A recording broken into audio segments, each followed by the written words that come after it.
This is the first time ever in our friendship that I noticed your behavior was different towards food. This is so shameful. This is so deeply shameful. Appreciate that you are sharing your confessions with me, and I'm curious what they are because I've known you for so long. Just rip the band-aid off. I used to eat, I mean, I'm sure you probably know this. But you have to understand, you were making your own deodorant. Okay? Like, I was like, this is a holistic. But it was such a hard lesson to learn because it's like you can reach your weight goals and your fitness goals and your beauty goals and whatever, and it doesn't heal what's on the inside. And we're live.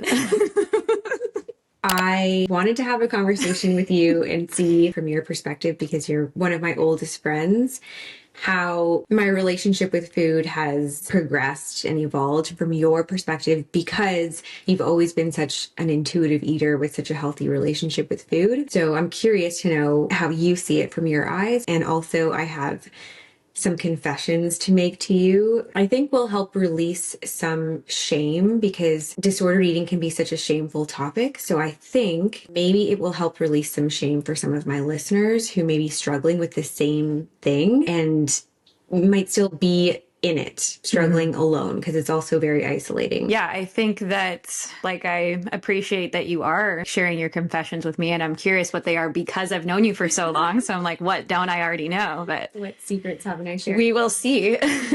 So for the people that don't know how we know each other, I met you in grade 4. We were in the same class and didn't really speak to you that much, but that was probably like 8 or 9 years old we met for the first time, and then weren't in classes together really at all from grade 4 to grade 12, but we're in the same school that whole time. And I just thought you were like the most beautiful girl that I've ever seen, of course. And then on the first day of university at Western, like, imagine my surprise to walk in and my roommate is you. And I'm like, oh my God, like, Natalie Allen is my roommate. This is crazy. And I thought we were going to have nothing in common, and it was just going to be like a very quiet year. And it ended up being that we had a lot in common, which at that time was ordering pizza and watching the OC. So I just knew you as being beautiful. I knew that we like to order pizza. Like, it never crossed my mind that there would be anything deeper than that. To me, I'd be like, what does she have to worry about looks wise? And it turns out that I guess there was a lot going on behind the scenes that I had no idea about, but it would have been the last thing I would have ever suspected, honestly, of somebody like you, who I had like on a pedestal just for your like face card never declining in my eyes. But also the fact that you ate like how I ate. Like, I knew you would go and get like a healthy wrap downstairs, or you would go on the treadmill, but like nothing of that like connected in my mind. I just thought like, oh, that's what she does. Like, I would never, but like, that's what she does. It didn't occur to me that anybody I knew would have any kind of thoughts about food. It was just like, I knew that was a concept out there in the world, but it's not something I thought happened like to people around me, basically. Yeah. Well, I think I thought that too. Like, I didn't think that anything I felt about food or my body at that time was abnormal, because it was normal for people to be dieting and like always wanting to lose weight. That was normal in both of our families, I think. After first year, we moved into the house together with our other friends. They were always talking about like being skinny, and it was, 2009. So like that was a conversation like openly held. Let's backtrack a bit. So when we met in that first year, or when we were rooming together, and I was eating pizza and whatever, would eat healthy wraps and exercise, I was like okay at that time. Like, I did have an unhealthy relationship to my body and low confidence in how I looked and just myself. Like, we were both, I mean, everyone was like drinking a lot and partying. Yeah. So but I felt I was like surviving at that time and having a good time in first year. But previous to that, in high school, when we didn't really know each other, I had really struggled with, so grade 10, when I went to that other school, was when I started restricting. Right. And I lost like a ton of weight really fast. And then like shortly after that started overeating, because like you get so hungry and then you eat so much. And then people would see me eating a lot. Like, say we'd be at a party, or I'd go to my friend's house and they'd have food and I'd be eating. Everyone would like congratulate me. They'd be like, "Oh, you're so small. How are you eating that?" And Right. it became a thing like, "Oh, she's so small and she eats so much." Like that's so Yeah. cool. And then I was known as like the little one. So it became kind of like part of my identity to be small because Yeah. previous to that, I had gained some weight in or grade 8 and grade 9. I was like a little bit, I was chubbier than my friends who were like really thin, like Right. Jess and Yara. And that was a big thing at that time for me. I felt like I needed to be thinner to be more liked or more popular, keep up with them, for Yeah. example. So anyway, so grade 10 was like going back and forth between like under eating and overeating and under eating and overeating. And by the time I got to university, which is when we became roommates, it was kind of like manageable. Like I wasn't severely under eating and I would eat pizza and eat freely, like you Yeah. saw. But it was manageable because I could exercise and I could go out partying with my friends, and that kept me, I guess, like sociable and feeling normal, if that makes sense. Yeah. So then when we moved out into our home the year after that, Yeah. that's when things kind of changed. Yes. What did you notice during that first year? So I, looking back, realize that you were like isolating yourself, but I didn't know at the time exactly like what was going on, or even that like there was something going on too much beyond just like the nuances of living with new people. I also was so focused on my own life that like I didn't look close enough at like the changes that were happening with you. And I knew you were like, you would be studying or you would be like in your room, which was like a little bit more removed from the other rooms because it was like me, Kat, and Sarah were on the top level, and then you had your other room. And I just sort of was like, oh, I guess she's like quieter. She needs to like, good on her that she's studying. Like I never studied. And I was just like, it's foreign to me when people like take their academics seriously. And I was always like staying up late and stuff like that. And I thought you were being responsible, honestly. I didn't realize that you were like, you know, as it became more difficult for you to go out and drink and do those things, that you were just like not sure how to come back into the social scene that was like exclusively partying. Yeah. I didn't realize that that was like a contributing factor. And I did not know or notice anything about food Really? at all. At all. Like, it never crossed my mind. Like, I know that we would talk about being skinny, and I know that Sarah and Kat had like photos of models on the inside of their like cupboard. You know how we all had our own cupboard? Oh my God, I forgot. Remember? And she's like, oh, gotta be skinny. But then like Sarah would just eat whatever. Like Kat would just like, and Kat was, you know, weird with food anyways. So like, God forbid I put garlic powder on the eggs. Like she wouldn't eat it. Like, so I never like, I just thought it was quirks. And then I guess also being an only child, like I never lived with girls. Like, you know, I just sort of took it all at like face value. Like it did not faze me. If anyone was going through something. Yeah, that makes sense. So, what happened in second year? And for those who are listening and don't know the backstory, but I had always had a heart condition. Like, I was born with it. I knew that I had it or discovered that I had it when I was 14. My mom got me tested because it runs in the family. And so they had always told me at that time, like, you really shouldn't drink alcohol. You really shouldn't do any extreme sports and that kind of thing. So I didn't do extreme sports, and I and knew You had to give that up. my dreams.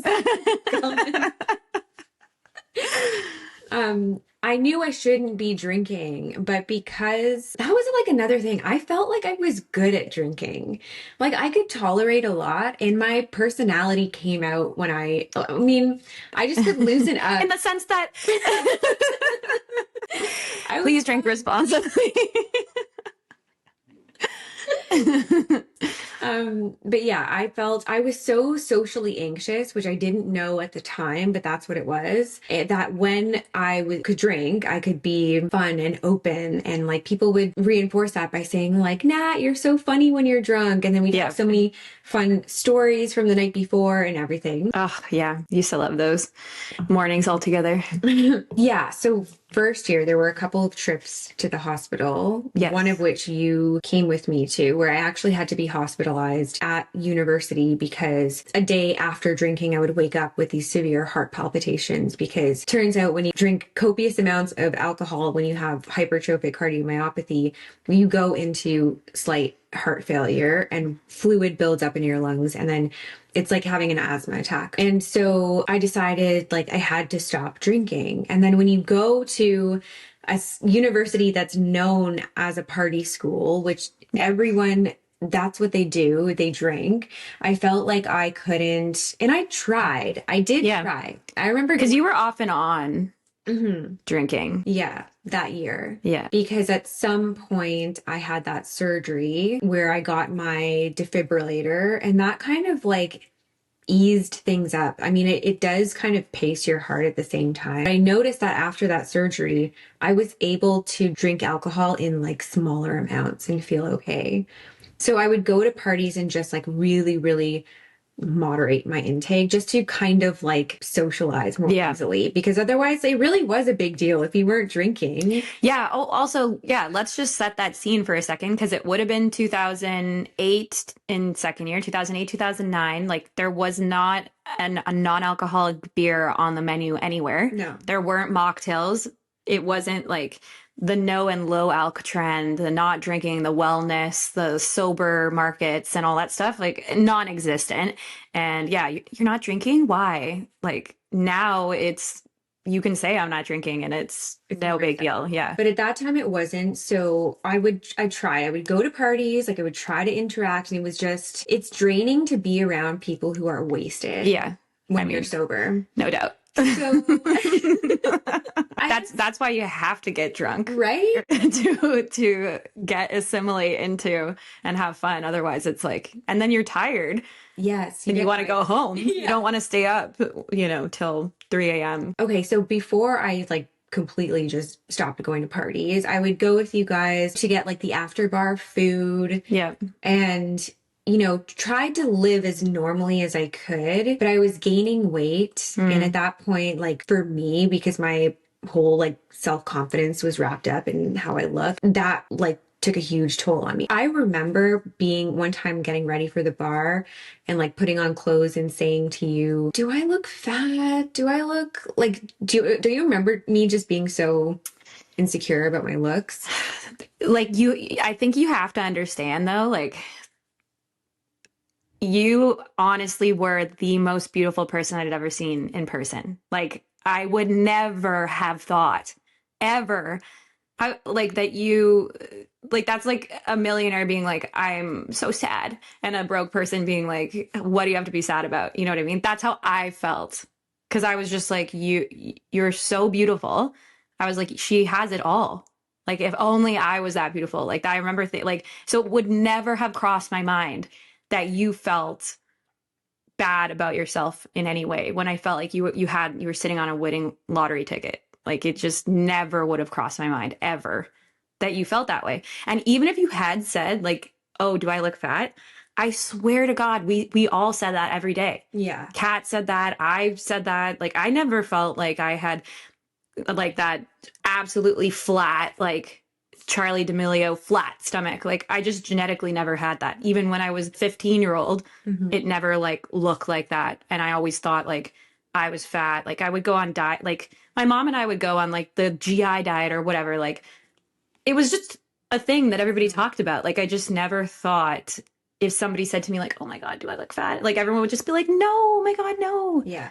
Well, that's the thing too. Like, I didn't think it was abnormal. What did feel abnormal to me, but I still didn't, I don't know. I never told anyone about it. I guess because it's so shameful. And this is like where the secrets come out is, okay. So second year, so eventually stopped going to parties and just stayed home. So right. I'm sitting at home on the couch, like all my friends are out drinking, like having the time of their lives. And I'm just so isolated. And then going through my mind is like, I'm gaining weight. I can't drink or just be normal, do normal things that everyone else is doing. I'm alone. Like things are just going to get worse. And I didn't have any kind of concept of like my emotions or any emotional awareness. So I was just kind of dealing with this on my own.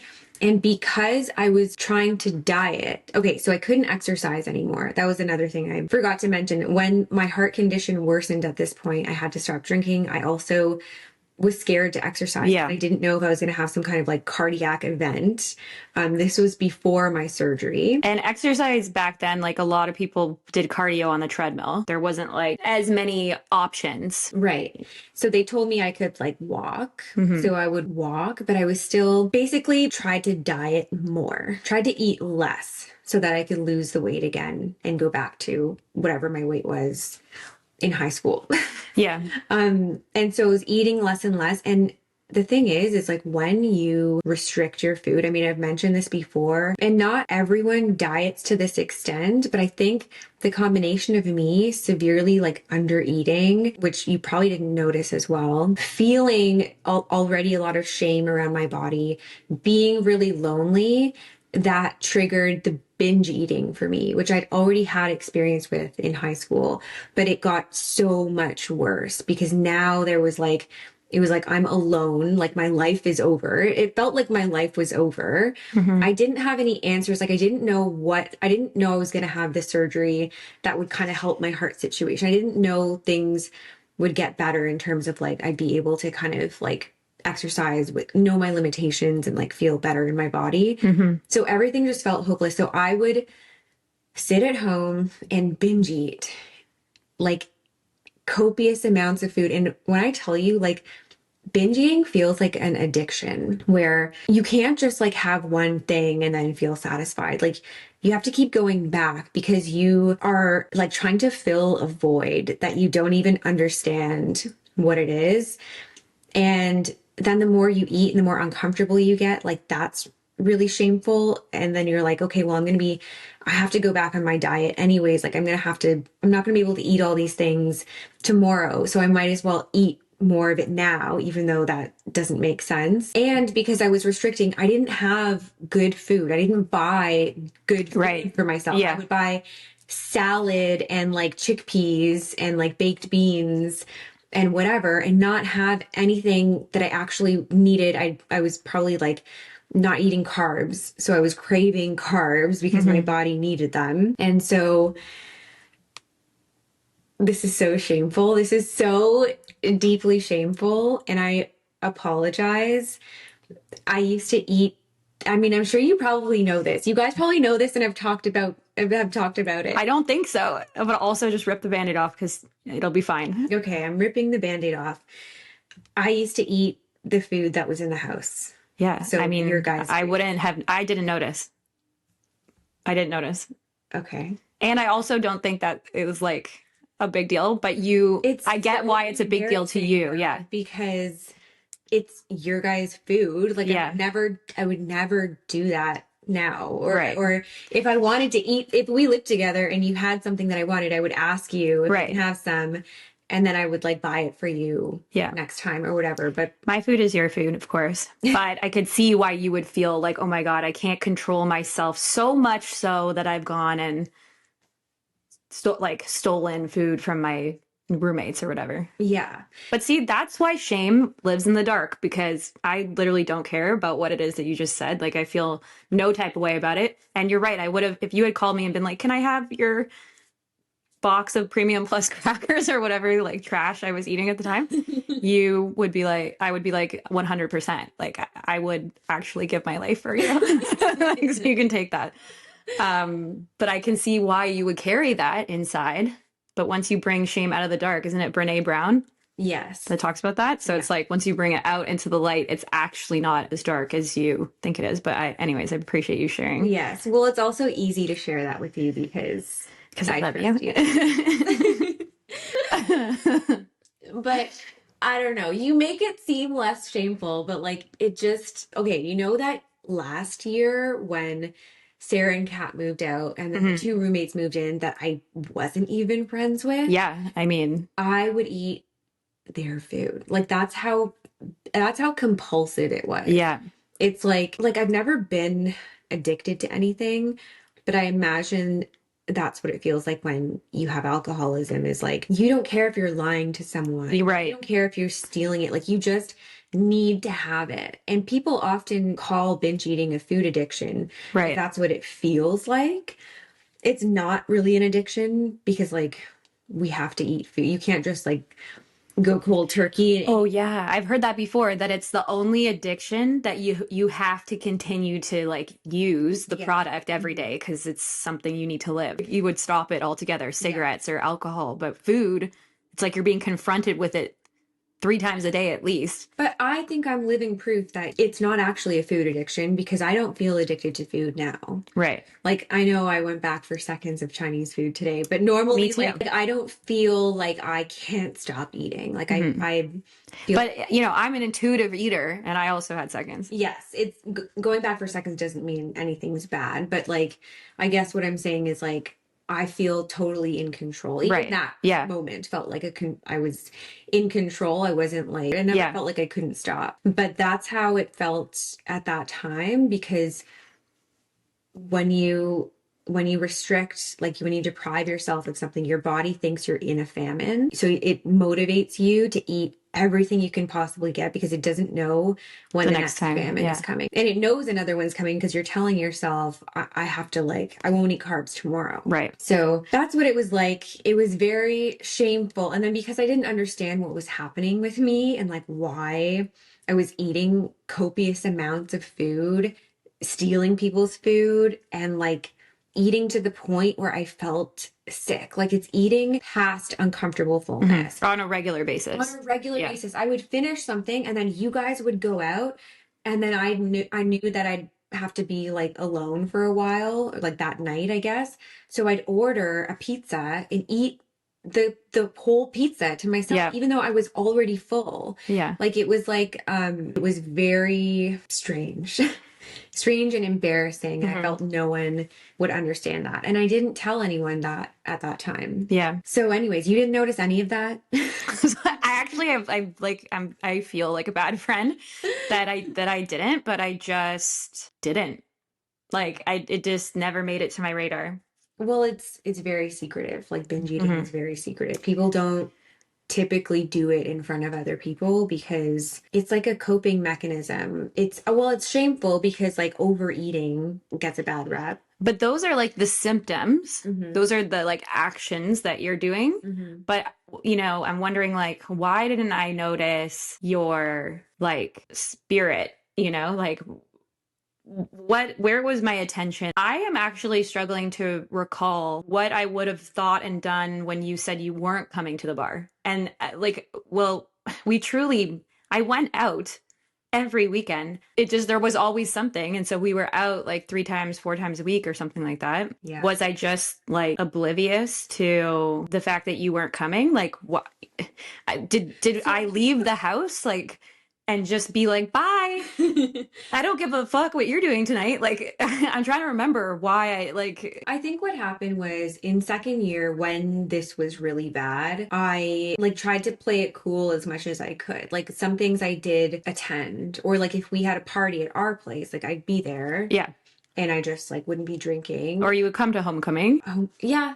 You would always come to like the big things, I I'd come think. to the big things. And then like during the week, I think we're just busy with schoolwork. Like you're right. I spent a lot of time in my room. Or at the library.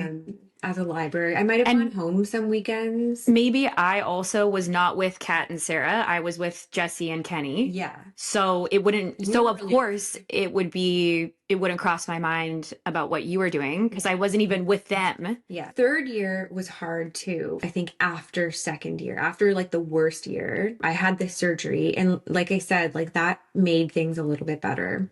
So I started coming out more after that because I realized I could have like smaller amounts of alcohol. I think it was just starting to like live a little bit more because I had that peace of mind that I wasn't going to have like a sudden cardiac event if I ran for the bus or something. I felt a little bit more free. They lived with us in second and third year and moved out for fourth year. Mm-hmm. Yeah. Fourth year, things got a lot better. Fourth year, I was doing my thesis. Right. And that required me to go to the lab. And I really liked that project that I was working on. I was doing cognitive behavioral neuroscience and I was studying brains. Yes.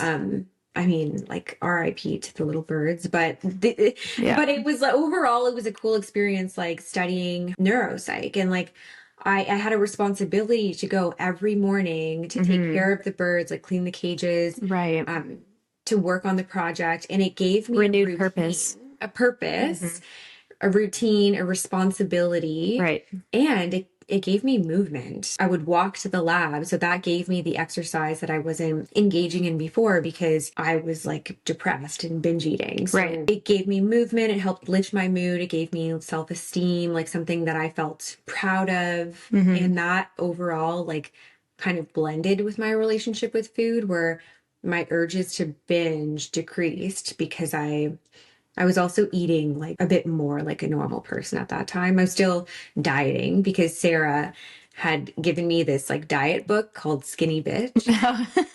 The worst book ever. Basically tells you that like everything is bad for you. And if you eat those things, like you're a dumb bitch, Right. basically. Yeah. Yeah. And so I was on like still eating very restrictively, but also a bit more balanced. Hmm. Like, so the binges decreased, and then I was more social that year. And I remember I would go to events. I Hmm. was taking pictures. I bought a camera. Like I was having more fun Hmm. and things were looking up. I was feeling better about myself. Nice. Sorry. Sorry. Just when you said things are looking up, it just reminded me of Scott Disick. I don't know why. I think it's when he says to Chloe, things are filling up quick. There's just something about that. Sorry, I couldn't hold it in. But I'm glad that things are looking up. Yeah. Yeah. And do you remember any difference between those Yeah, years? no, I I feel like do, I it's all do. blurred I together. do, I do. Well, I mean, I remember like on the whole felt, I think there was probably an improvement in general mood. Yeah, I felt like it was a wholesome fourth year. You graduated. So I I stayed graduated for fifth year. and then I came back home. And you would visit me. I would visit you. And I Yeah. remember when you pulled all your eyelashes out. You just always handled things like that well. You were like, I guess we'll go to Shoppers and get some new eyelashes. And I'm like, you're missing. You quite literally ripped every single eyelash out of one eye. Do you remember? Yes, I do. But it's like gaining 5 pounds. I felt like my life was over. But Yeah. ripping all my eyelashes out accidentally, I was like, oh, no worries. Yeah. Buy some statements at the store. Yeah, so I always thought you were like kind of, I don't know, you handled Some things. some crises well. Yeah. So that year was hard for me because I was back home. I found out my mom had cancer. Yeah. And I was kind of lonely that year because you guys were all at Western and then like my other friends were just busy or distant. And like I just felt like didn't really have many people in my social network. And then with my mom being sick, everything revolved around her Yeah. appointments. And so that was kind of like no one really understood what that was like. That kind of led me down further into like a scary place with food because she was seeking natural treatment for her cancer. And so, I mean, she was doing chemo and all that stuff too, but she went to see a naturopath and they basically said, like, cut out sugar, cut out gluten, cut out dairy, cut out everything. So my mom was on this very strict, like plant-based, raw vegan diet, basically. Right.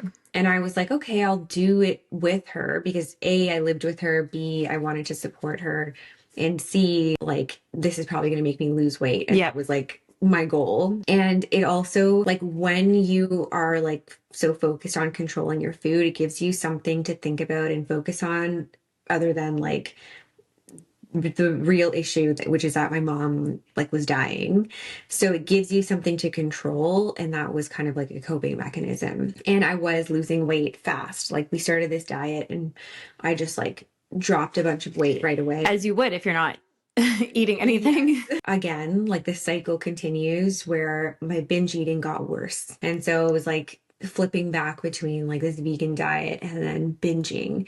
But this time I was literally binging like in front of my mom. Like we would be sitting there both watching TV on the couch, and I'd be there with like a Costco sized bag of chocolate covered almonds. And she would just, I don't know what she thought of it. Like she literally saw me binge eating. Like she'd never tell me, you know, you're putting on weight or you shouldn't eat that much. She never wanted to judge me in that way. Mm. But at the same time, it was like I was like suffering and she didn't see me. Mm-hmm. But she was also suffering Yeah. and I didn't see her or like know how to support her. So we're both just kind of going through our own thing on our own with each other. So it felt supportive, but we didn't know how to support each other.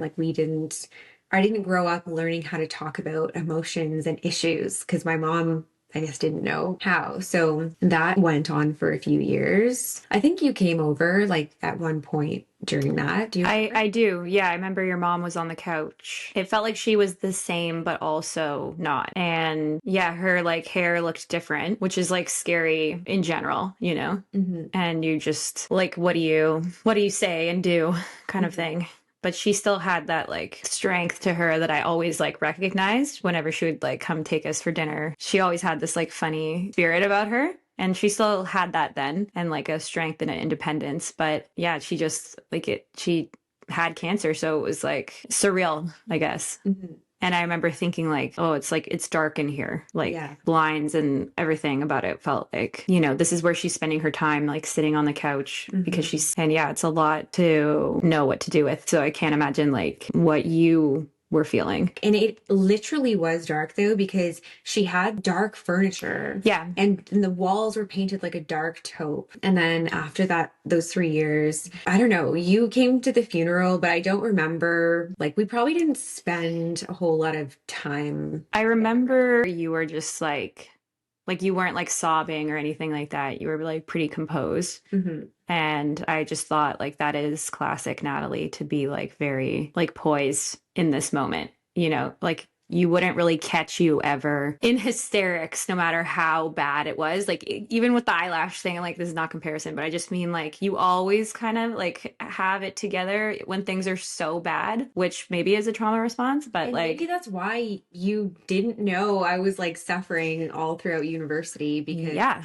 I didn't show it, but I didn't know that I didn't know how to express emotion. Yeah. But also think about like if anything ever was wrong with me, I'd be like bawling my eyes out to you. Like there would be no me living in silence with an issue ever. Yeah.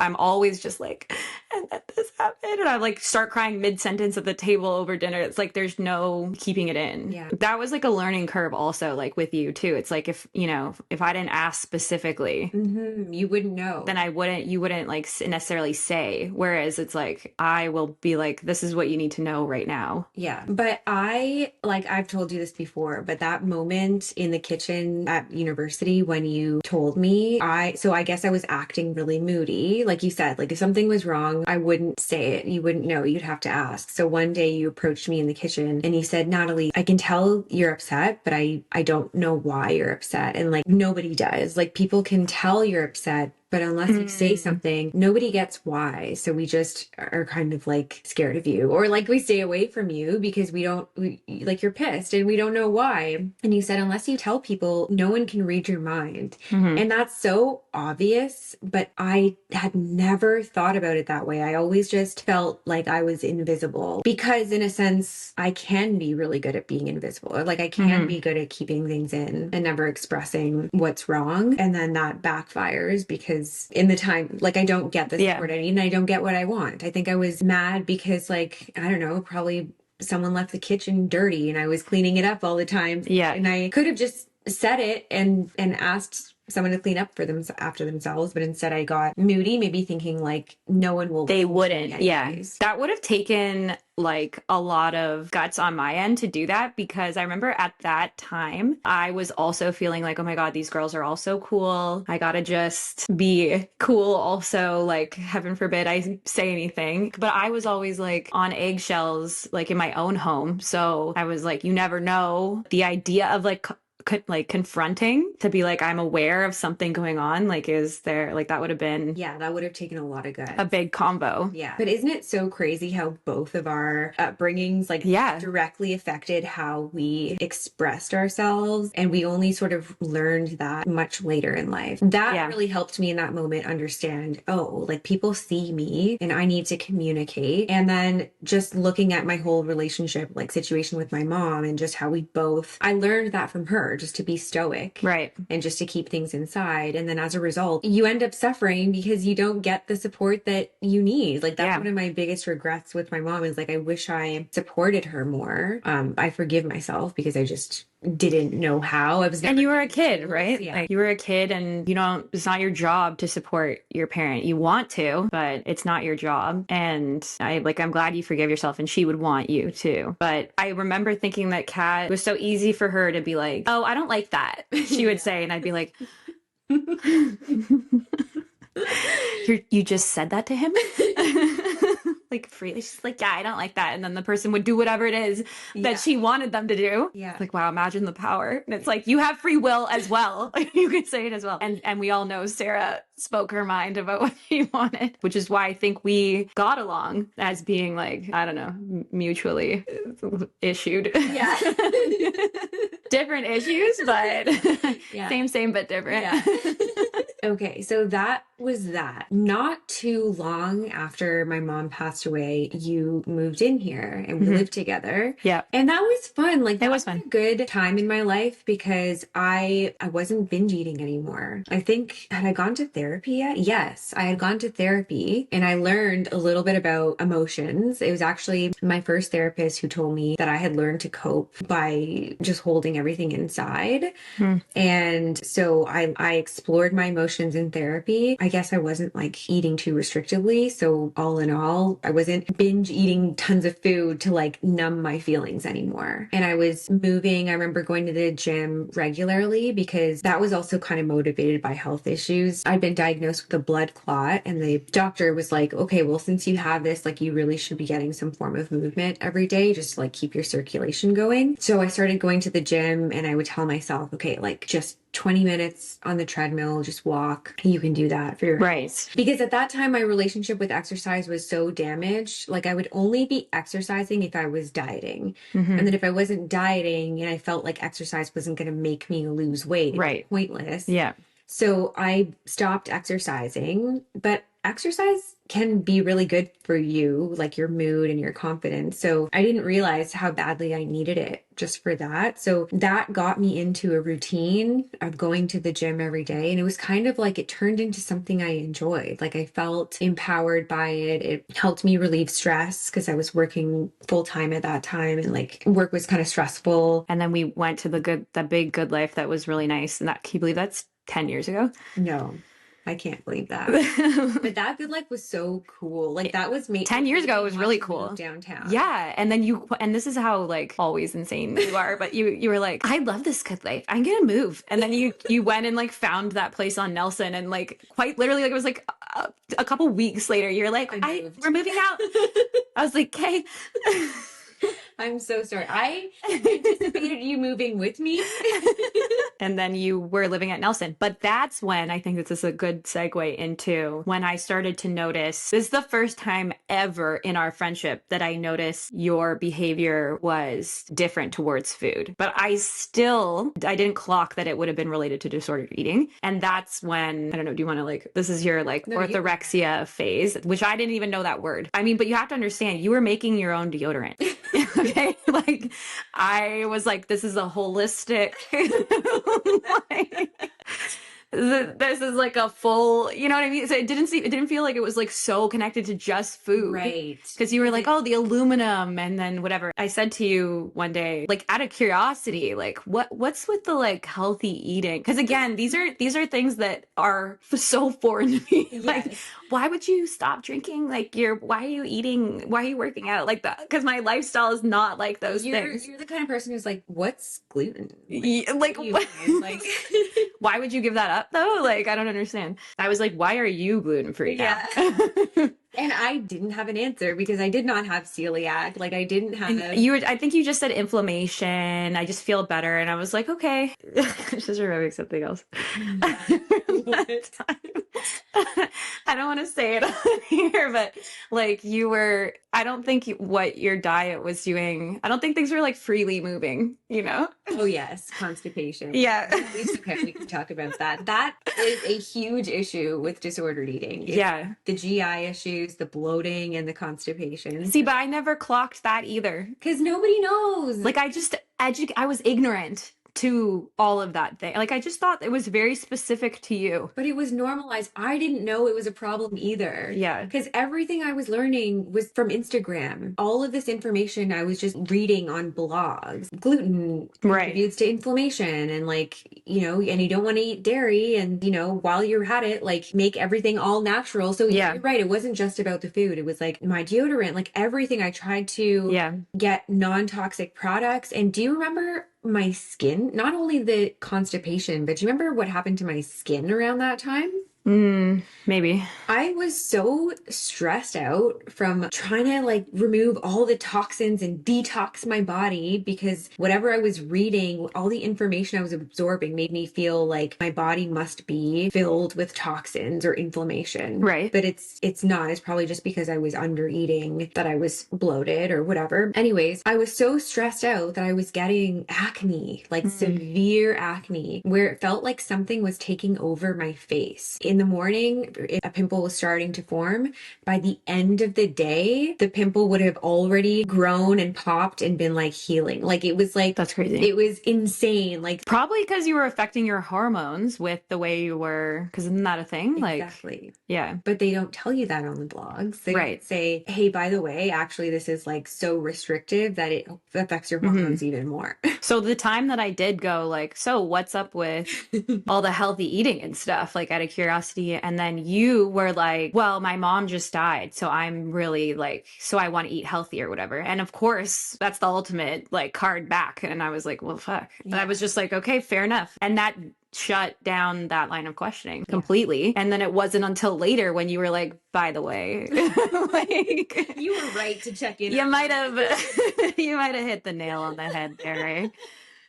And I believed you completely. I was like, that makes sense. Because I believed that. Yeah. I mean, it was partly true. Because like I said, the naturopath that was trying to treat her was saying, like, you have to cut out all of these things. So I thought this is coming from a doctor. It's not just, Instagram and like wellness blogs and stuff. It's like naturopathic doctors tell you that these things are bad for you. But yeah, then it just took on a life of its own. And it became also kind of like an identity because it's part of like a wellness culture. And so I was like, okay, now like I'm the person who works out and like eats clean and is thin and blonde and like everything that I idolized or thought you know, was the goal for the longest time. And I thought that like that would make me happy and all my dreams would come true and I'd get like a boyfriend that I loved. I thought like, oh, now guys will be lining up at my door. And that like wasn't the case. I just kept meeting like bad guys, like not great guys. And we weeded them out.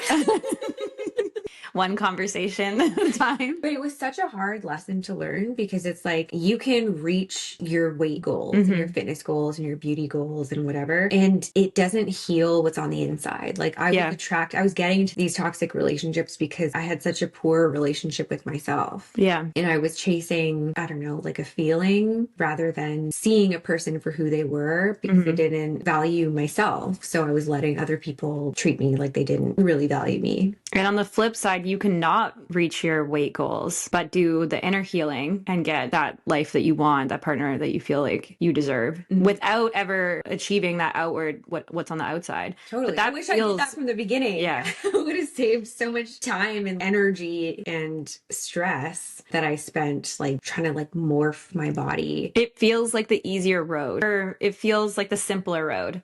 I mean, I used to think the same thing. For me, it was like, well, I just need the right career because if if I'm making enough money, then he'll respect that. Or like, oh, he wants a girl that's fit, like not because of body looks wise, but just like lifestyle. And he wants a girl that doesn't spend too much money. Like for me, there were all these other, like I do understand what you were striving for because I was doing the exact same thing, just not with food. And I was like, okay, if I can just fit this mold, then he will finally love me. And it was like to the point where it's like, oh, you maybe it's the same, but like you would, if you eat like one thing, it's like, oh man, like 6 steps back. Yeah. And for me, it would be like, I would wear like jeans and he'd go, oh, I don't like those. And I'd go, why didn't I just like, did I have to wear these jeans? Like, and all of that is messed up. It's so messed up. And I remember going to see Laura and Emerson said, oh, I don't like those jeans. And she was like, too bad. Like, I love them or whatever. Yeah. And I was just like, unbelievable, these women. Like that are just, you're not afraid he's gonna not like you, he's gonna dump you. And it's like, no, because that's insane. Like you shouldn't live in fear that you have to be perfect on this mold lest your partner, like you deserve love regardless of what jeans you're wearing, you know. But and I feel like that's the closest I can relate to what you're describing of like, I need to have this certain kind of body and I will deserve love. I'll deserve to exist in the world. Exactly. And that's like what a lot of healing is about. It's like, doesn't feel believable at first, but really believing that you are valuable. Like you do not need to worry about what number is on the scale or how bloated you are. Like I would wake up, I'd be conscious of like every sensation in my body. If the scale was different, if I was slightly more bloated, I would go and take like water pills or something, like water retention pills. Like it's insane. And now I don't even notice if I'm bloated. I can't remember the last time I weighed myself. It's like I can breathe again. But back then I couldn't breathe. Like that was the mission, was to like look perfect, feel perfect, whatever that even was. I just had some idea in my mind. And if anything was like slightly off, like my whole day would be off. Yeah. If I didn't go to the washroom that morning, like my whole day would be off. Like you knew about my constipation because I was complaining about it. Yeah. So like the amount of times I can hear myself. Yeah. How often I would complain about how bloated I was. I thought at the time it was because of toxins in my food and gluten. It was because I was restricting. I was under eating and over exercising and just stressing out over things that like I didn't need to be stressed out about. I mean, I had a lot of underlying stuff I had to work through, like grief and self-worth and all that kind of stuff. Totally. But yeah, it's crazy to think like that's really what's at the root of it all. Yeah. So